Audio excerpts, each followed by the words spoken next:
Greetings. Good morning, good afternoon, or good evening from wherever you are around the world. I want to welcome you. My name is Ayman ElTarabishy, President and CEO of the International Council for Small Business.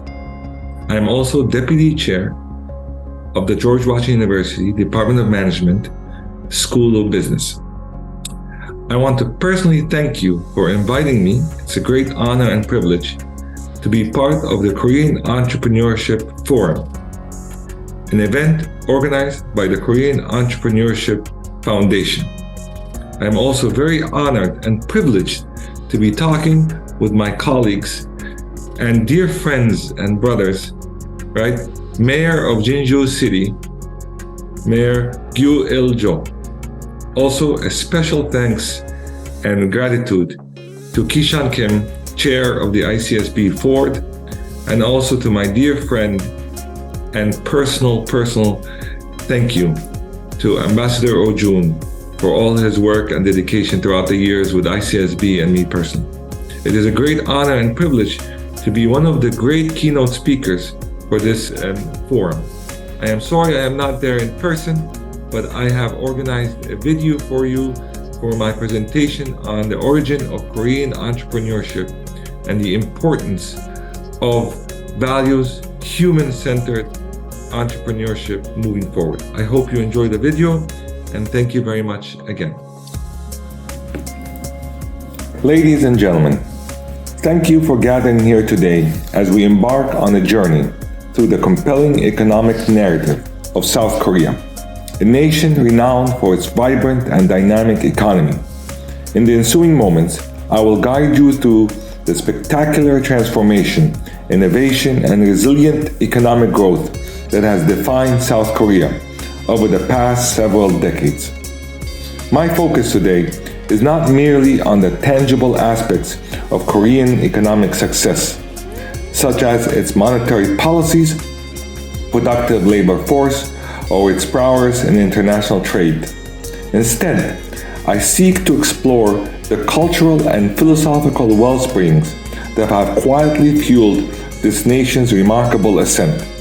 In doing so, I spotlight the influential teachings of a venerable Korean philosopher, Namgyal Jochek, and posit a hypothesis that he may be regarded as the father of Korean entrepreneurship. Jinju City, a name that resonates with some of you, is pivotal in the narrative.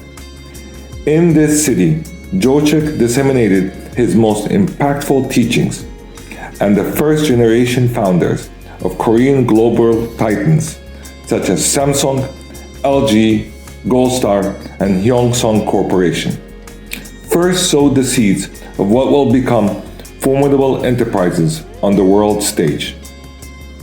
In my presentation, I weave together the historical, cultural, and philosophical threads that have shaped Korea's global emergence, interlacing the teachings of Jochek with the palpable entrepreneurial spirit emanating from Jinju City.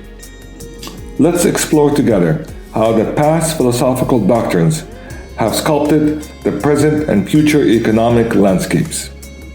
As we navigate through the remarkable economic journey of South Korea, it is pivotal to acknowledge the extraordinary transformation it has undergone since 1960s. The nation has metamorphosed from a low-income agrarian society into a formidable high-income industrial economy, making an exceptional economic growth trajectory. Examining government policies reveals a significant role in catalyzing the rapid evolution. Scholars like Evans and Roach back in 1999 pinpointed that a strategic governmental emphasis on physical and human capital and export promotion strategies have been pivotal drivers of South Korean economic acceleration.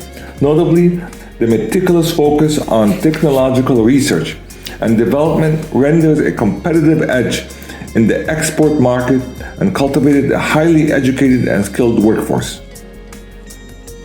As we delve into entrepreneurship within South Korea, it is clear that its development is intricately tied to a rich, complex history The cultural ethos of South Korea, deeply embedded in Confucianism, a philosophy and religion that accentuates education, diligence, and community loyalty, has significantly modeled its entrepreneurial landscape. This cultural paradigm, which has seamlessly transitioned through generations, is still predominantly woven into the fabric of South Korea today. My paper seeks to eliminate the historical context within such intertwine of culture and entrepreneurship that has evolved, an area that has hitherto received scant attention in research. The impactful teachings of Jochik, a celebrated Confucian scholar from the Joseon dynasty, have played a consequential role in shaping Korean entrepreneurship. My research meticulously zooms into Jinju City, South Korea, identifying it as a cradle of the Korean entrepreneurship spirit. Consequently, I present to you 3 probing questions designed to unveil the potential relationship and the connections between Jochik, Jinju City, and the founders of contemporary Korean conglomerates, namely Samsung, LG, Goldstar, and Hyungsung Corporation. Is there a discernible connection between Jochik teachings and the philosophies embraced by the founders of these Korean conglomerates? If such a connection exists, how might we categorize this relationship? Also, how pivotal was their geographical context? Did Jinju City play a facilitative role in propelling the teachings of Jochik, and if so, how? My paper embarks by elucidating the significance of international entrepreneurship and in tracing the evolution of entrepreneurship within the Eastern and Western context, with a particular emphasis on the imprint of Confucian values. In my exploration of entrepreneurship globally, a striking contrast emerges between the Eastern and Western civilizations, particularly in the realms of historical context, philosophy, and cultural values. With a unique trajectory, each region offers very foundational approaches to entrepreneurship, creating a fascinating dichotomy that enriches our understanding and broadens our perspectives on the diverse pathways that have shaped the entrepreneurial landscape. Navigating the rich tapestry of entrepreneurship, it is evident that Western and Eastern entrepreneurship civilizations poses a robust history, albeit different, with different approaches and foundational cultural values.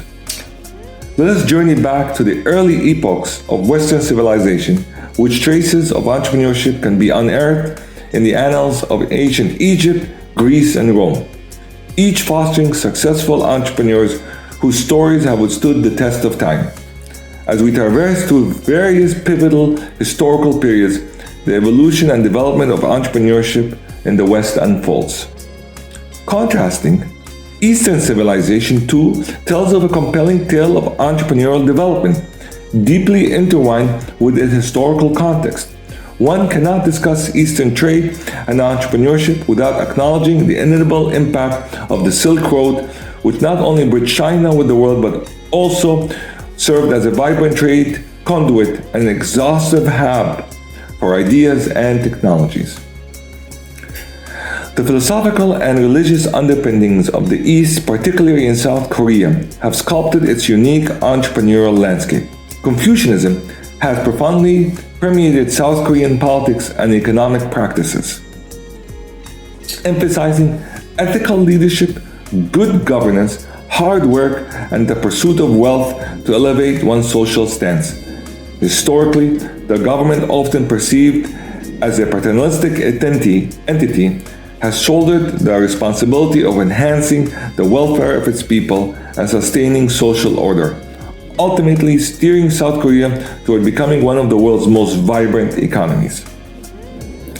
Diving into research, a study conducted by Jacobs, Gould, and Herbeck in 1995 casts light on the stark contrast between Eastern and Western entrepreneurship. Their findings underscore that Confucian entrepreneurship is predominantly fueled by relationship and networks, diverging significantly from the individual ambition that often characterized the West. Confucian entrepreneurs thus tend to prioritize long-term objectives, such as crafting a reputation for quality and dependability over immediate gains. Moreover, unlike their Western counterparts, they typically adopt a less aggressive and more conservative stance toward business and risk. Now let us embark on a journey through time, exploring the tale of Joshik and his seminal influence on the ascension of Korean entrepreneurship. Born on July 10, 1501, and gracing this earth on February 21, 1572, Joshik was not merely a philosopher and poet, but a pivotal figure during the middle period of the Joseon dynasty. The dynasty, established in 1392, bore witness to an era of prosperity, significant socio-economic metamorphosis, and the inception of many laws and institutions that continue to shape South Korea today. Despite the turmoil of invasions and occupations by foreign entities, including Japan and China, Korea has steadfastly preserved its unique cultural and political identities, emerging as one of Asia's most influential and prosperous soft powers. Joshik, known by his pen name Namyan, was a beacon of moral and actionable philosophy.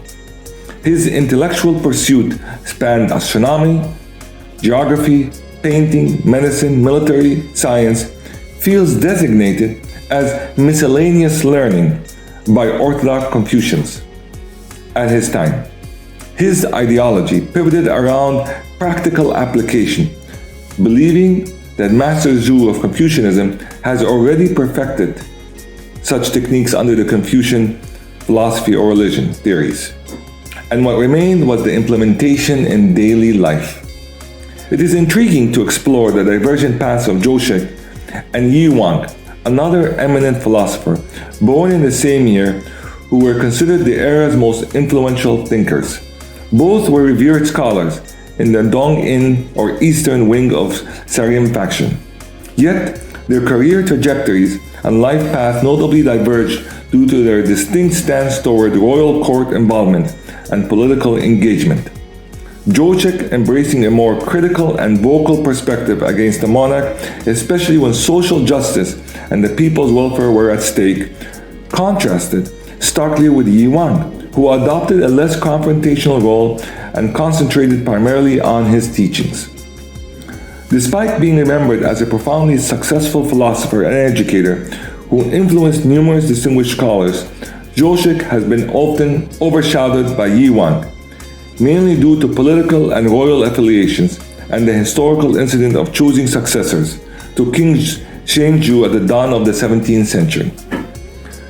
Turning our gaze to Jinju City and its declaration as the capital of Korean entrepreneurship by the Korean Academic Society of Business Administration in 2018, we note its significant role in the Korean entrepreneurial history.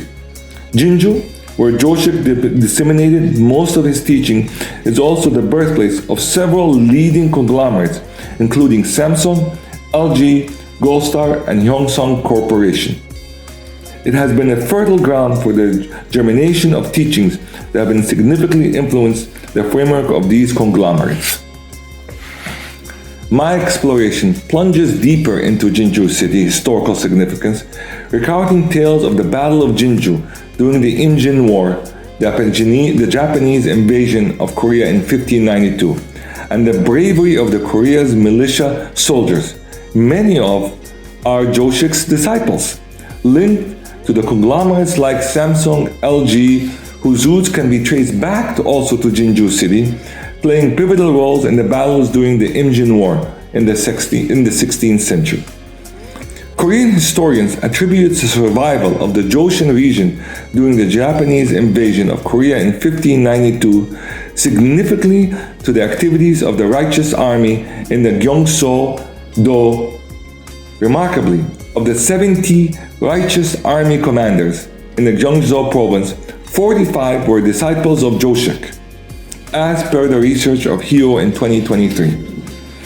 Now, allow me to guide you through the profound contributions of Joshik, a philosopher whose impact resonated significantly through Korean philosophy. Yet, Unfortunately, his writings have to be translated into Western languages as of yet.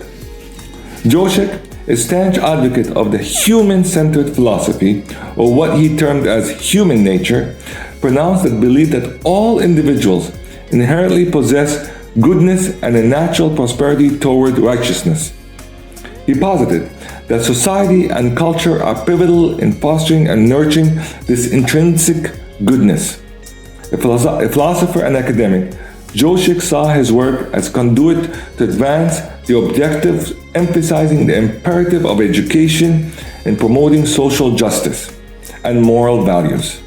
He envisioned education as a universal right, accessible to every individual, irrespective of their social status or wealth, and championed the establishment of public schools and other educational entities. While Joshik's work on entrepreneurship may not have been garnered the same acclaim as his philosophical and educational contributions, it nonetheless made a significant impact. At 48, he established the Nyorjong Pavilion, dedicating himself to nurturing the younger generations.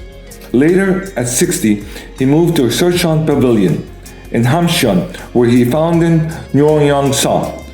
Joshik emphasized two fundamental teachings: opportunity and human development. These teachings, which deviate notably from classical Confucian, embed an entrepreneurial spirit across all societal strata and orient the roles of government and the upper class towards supporting all other societal courses to enhance the community. Inscribed on the pillars of the Nyorjong Pavilion, Joshik's teachings emanate wisdom. We divided them into 4 core values, which I would like to discuss next. Core value number 1, Kyong-yo, self-discipline, and Yui, execution of Kyong-yo, or human-centered. Joshik's core philosophy is the Kyo-yong spirit. Kyong-yo can be defined as risking one's life to cultivate one's inner self.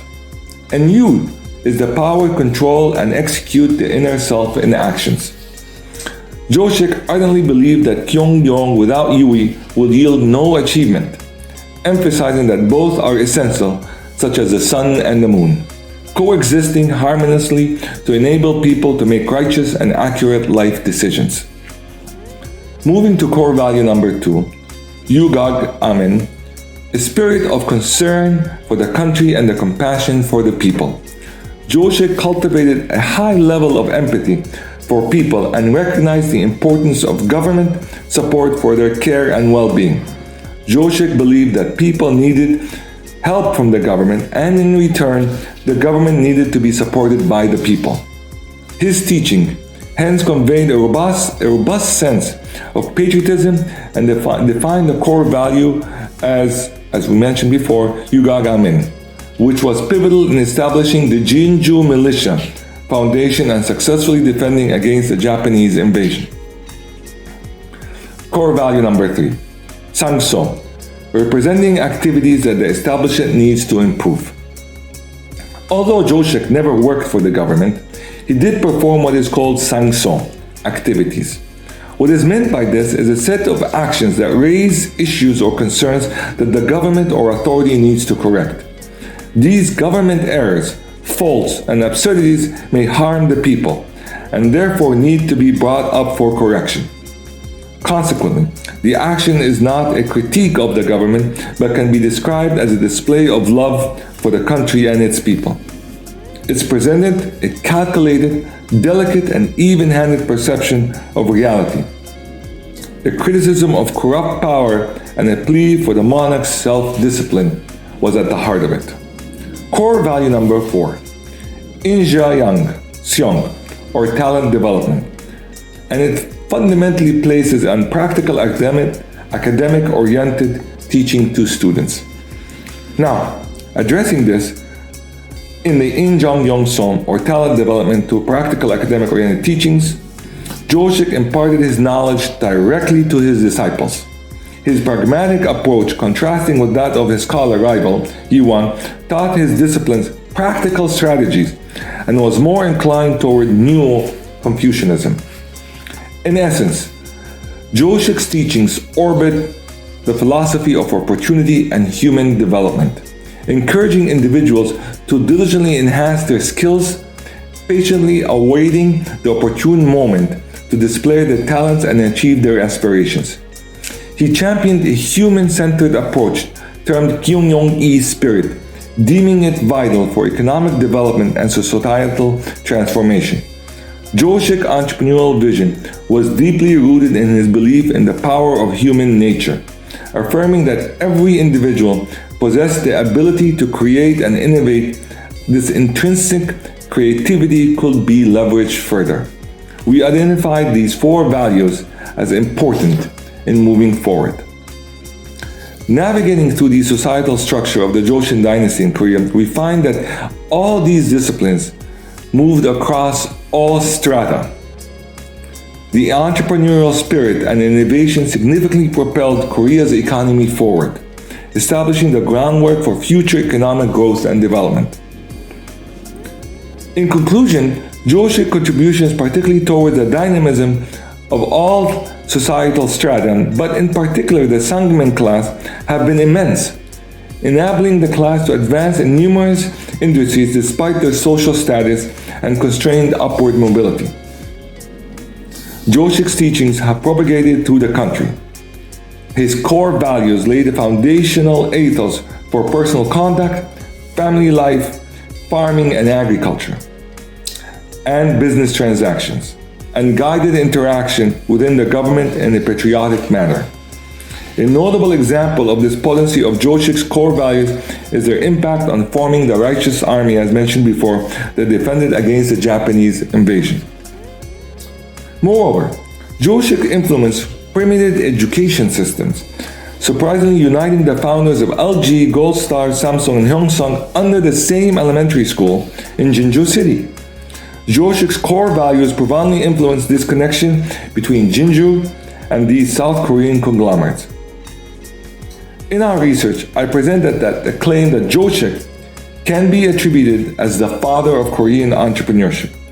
His comprehensive work and direct influence on his founders, LG, Gold Star, Samsung, and Hyungsung Corporation, substantiate that claim. His teaching emphasizing the balance of self-discipline and action, compassion for the people and the country, bringing necessary improvements to the establishment and practical academic-oriented education, has left an indelible mark on Korean philosophy and entrepreneurship. Today, we see these actions under Korean conglomerates. They embark on the importance of taking care of the customer, taking care of the society, and taking care of the country. All of those founders, right, have played and particularly emphasized this ethos as their companies grew. What is of particular importance of all of them is that we reflect on the missions and the values of these influential companies. Samsung, LG, and Hyungsung, we discern echoes of Joshik's core values, revealing themselves in various aspects. Our paper elucidates the evident presence of Joshik's core values within these companies. If you review the website and their mission and vision statements, you can see them spelled out in writing. Ladies and gentlemen, the intertwining tales of Joshik philosophy with the foundational stories of these monumental companies weave a rich, intricate narrative revealing how deep-seated values, teachings, and philosophies can be traversed through time, influencing generations and molding the ethos of giant conglomerates. It appears that philosophies of the past seamlessly intertwine with the entrepreneurial spirits of the present, crafting a future that is inherently rooted in historical teachings and values. Today, the world, in my opinion, is moving towards Eastern entrepreneurship. The core values of human-centeredness, goodness, taking care of the community and the planet, and the children play a critical role. Thank you for embarking with me on this historical and philosophical journey. May we continue to find inspiration in the tales of the past, understanding how to sculpt the present and future enterprises. It has been a great honor to be presenting with you today, albeit online, this presentation. Thank you very much. My best to you.